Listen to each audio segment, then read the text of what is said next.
태평양 전쟁의 모든 전투 경과를 상세히 영상으로 만들어 전해드리는 이 채널에서는 1943년 가을 현재 남태평양 뉴기니 북부에서 벌어지는 호주군과 일본군 간의 전투를 전해드리고 있습니다. 뉴기니에서는 현재 2개 전선에서 전투가 진행 중인데 호주 육군 7사단이 서쪽에서 일본군 나카이 지대와 싸우고 있고 동쪽에서는 호주 육군 9사단이 일본군 24단 주력과 대치 중입니다. 호주 7사단은 피니스테르 산맥에 위치한 일본군 서쪽 방어선을 뚫고 일본군 북쪽 해안 근거지 마당으로 진출하려고 하고 9사단은 동부 뉴기니의 동쪽 해안을 완전히 점령해서 라바울이 있는 뉴브리튼 섬으로 가는 배후를 확보하려고 합니다.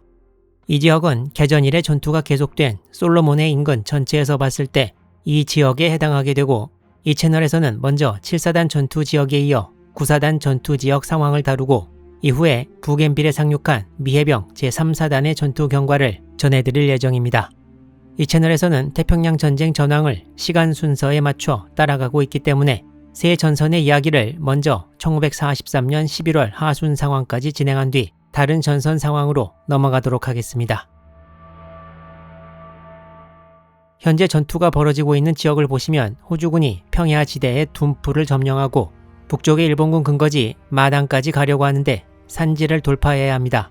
바다 쪽보다 고도가 높은 이쪽 지역에 일본군은 방어선을 만들고 있습니다. 지난번에 호주군이 둔푸에서 산악지대로 진입해서 산악지대 초입에 쿤바룸과 가이즈 포스트까지 진출한 것을 말씀드렸는데요. 일본군과 이쪽 지역에서 전투가 벌어진 다음 날인 10월 8일에도 호주군 정찰대가 쿤바룸 동쪽 지역 산지에서 일본군의 습격을 받습니다. 호주군 21여단 27대대가 파리아 강을 따라서 진격하고 있는데 현재 사진에서 파리아 강 동쪽에서 흐르는 강이 우리아 강입니다. 그리고 사진 맨 오른쪽에 또 하나 흐르는 강이 있는데 이 강의 이름은 수리남 강입니다. 호주군은 우리아 강과 수리남 강 사이의 산악지대에 일본군이 아직 북쪽으로 퇴각하지 않고 있을 것이라고 생각하게 되었고 새로 병력을 보내 수리남 강을 거슬러 올라가면서 정찰을 하기로 합니다. 당시 호주 7사단 3개 여단 중 21여단과 25여단이 전방에 배치되어 있었는데 25여단 33대대 소속 정찰대가 이 임무를 맡았습니다. 둔푸에서 수리남강이 산악지대로 접어드는 곳까지의 거리는 약 7km입니다. 33대대 정찰대는 수리남강을 따라 올라가면서 1, 2주 전에 벌어진 것으로 추정되는 일본군 진지를 목격했고 정오쯤에 폭이 약 1m 정도 되는 산길을 따라 올라가다가 일본군 포로 한 명을 잡았습니다. 그리고 멀지 않은 곳에서 약 1개 중대 병력으로 추정되는 일본군 진지를 목격합니다. 우리아강과 수리남강 사이에 있는 이 산지의 최고봉 높이는 4100피트, 약 1295m였고 이곳은 이후 4100고지라고 불리게 됩니다. 한편 파리아강을 따라가는 호주군 27대대 병력도 다시 진격을 개시했습니다. 1943년 10월 9일 오전 8시 27대대 병력은 다시 계곡을 따라 전진해서 약 1.6km 떨어진 곳까지 갔을 때 접근하는 일본군 3명을 목격합니다. 호주군은 사격을 가해 2명을 처치하고 1명은 도주했습니다. 이후 호주군은 약 20여 명의 일본군이 전방에 흩어져 있는 것을 목격했고 일본군이 다가오면 공격하려고 매복했지만 곧 퇴각 명령을 받았습니다. 호주군은 일본군과 전투가 벌어졌을 때 우회 공격을 하기 위해 오른쪽에 위치한 능선 위로 병력을 보냈는데 이곳은 이후에 여기서 전사한 E.T. 트레버 마틴 중위의 이름을 따서 트레버즈 리지, 트레버 능선이라고 불리게 됩니다. 호주군이 현재 전진하고 있는 파리아강 계곡은 지나치게 좁은 협곡이어서 일본군 소대 하나만으로도 1개 대대의 진격을 막아낼 수 있는 지형이라고 호주군 지휘부는 판단했습니다. 따라서 호주군은 강이 흐르는 계곡으로 전진하지 않고 오른쪽 능선으로 올라가서 고지대를 확보하기로 결정했습니다. 이때가 1943년 10월 9일 오전 10시 30분이었습니다.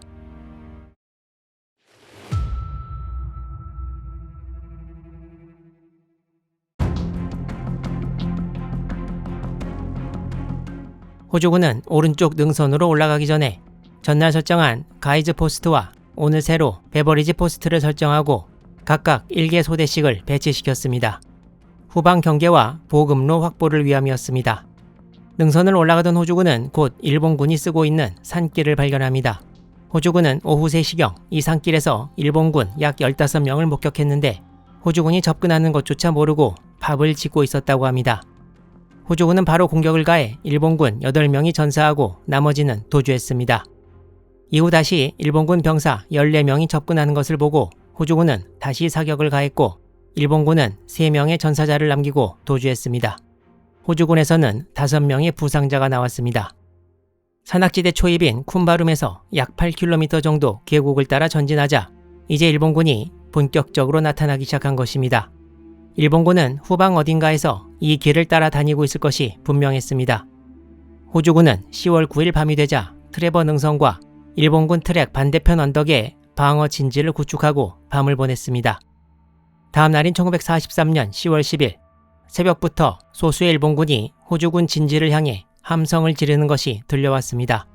일본군의 함성은 약 4분 동안 지속되었고 이후 트레버 능선의 호주군 진지로 일본군이 돌격해왔습니다. 기록에 따르면 호주군은 일본군이 공격 전에 함성을 지르는 것을 알고 있었다는데요. 돌격해온 일본군은 6명이었고 이 중 2명이 전사하고 1명이 부상을 입었다고 합니다. 10일 새벽 소수 일본군의 공격은 호주군 진지의 위치와 화력을 알아보기 위한 정찰 및 탐색 공격, 프로빙 어택이었을 가능성이 큰데요. 이 채널 영상들에서도 몇 번 나왔지만 일본군은 왜 공격 전에 함성을 지르는 경우가 많았을까요? 호주군 기록에 의하면 known to so many, 많은 호주군 병사들에게 이미 일본군이 함성을 지르고 돌격한다는 것이 알려져 있었다고 합니다. 여기에는 몇 가지 이유가 있었는데요. 먼저 일본군은 전투에서 정신력과 기세를 매우 중요하게 여겼기 때문에 돌격 직전에 함성을 질러 병사들의 사기를 끌어올리곤 했습니다. 또 밤이나 새벽 같은 시간에는 갑자기 터져 나오는 함성이 적을 순간적으로 당황하게 만들 수도 있었습니다. 특히 정글 지형에서는 소리가 울려 퍼지기 때문에 함성이 들리는 정확한 위치를 파악하기가 어려워 적에게 혼란을 주기도 했습니다. 또한 일본군은 때로 여러 방향에서 동시에 함성을 질러 병력이 실제보다 많아 보이게 하는 효과도 노렸습니다. 하지만 이런 방식도 계속 반복되면서 호주군도 당황하지 않게 되었고 오히려 일본군의 이런 함성은 공격이 시작될 시점을 알려주는 신호가 되어 호주군이 미리 공격에 대비할 시간을 주기도 했습니다. 10일 아침에는 베버리지 포인트에서 멀지 않은 곳에 파리아강 서쪽에서 일본군 병사들이 능선을 올라가는 것을 보고 호주군이 사격을 가했습니다. 일본 병사들은 도주했지만 이제 호주군은 파리아강을 사이에 두고 동쪽과 서쪽 산지 어딘가에 일본군이 도사리고 있다는 것을 알게 되었습니다. 같은 날 트레버 능선의 호주군 진지에 일본군 산포 공격이 가해지기도 했는데 호주군은 효과적인 대포병 사격으로 일본군의 포격을 멈췄습니다. 또한 강을 따라 올라가던 호주군 정찰대가 매복에 걸려 1명이 전사하기도 하는 등 호주군은 이제 이 지역을 돌파하기 위해 특단의 노력을 해야 하는 상황이 됩니다.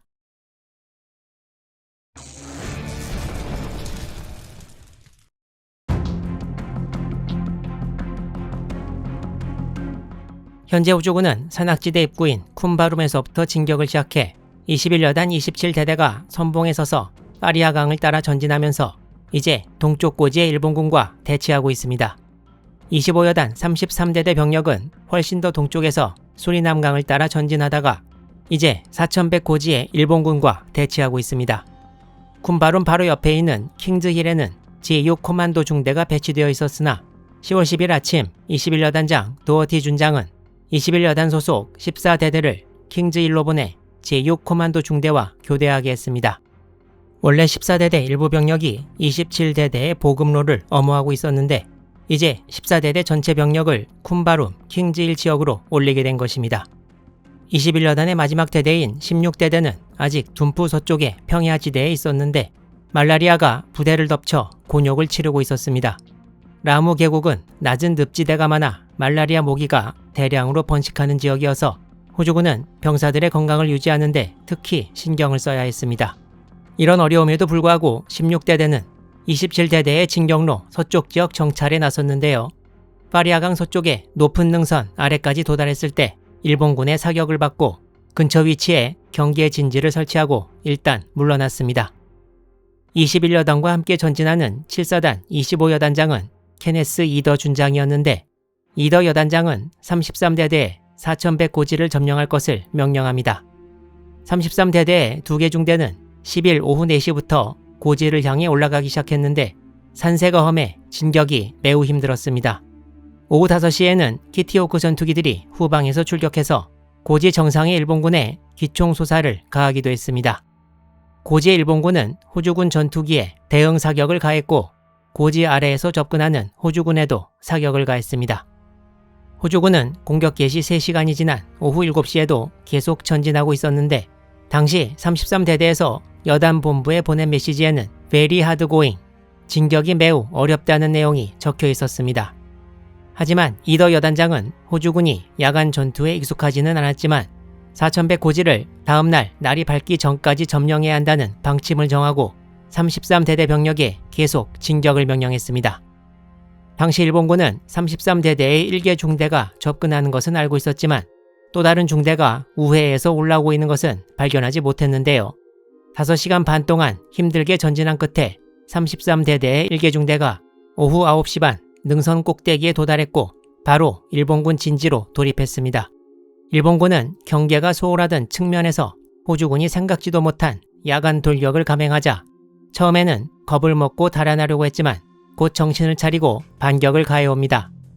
하지만 호주군은 이를 물리치고 4100 고지를 점령했습니다. 호주군이 피니스테르 산악지대에 들어온 후 처음으로 25여단 33대대가 첫 전과를 거둔 것인데요. 수비가 훨씬 유리한 앞으로의 피니스테르 고지전은 어떤 양상으로 진행될지 이 채널에서 계속 기대해 주시기 바랍니다.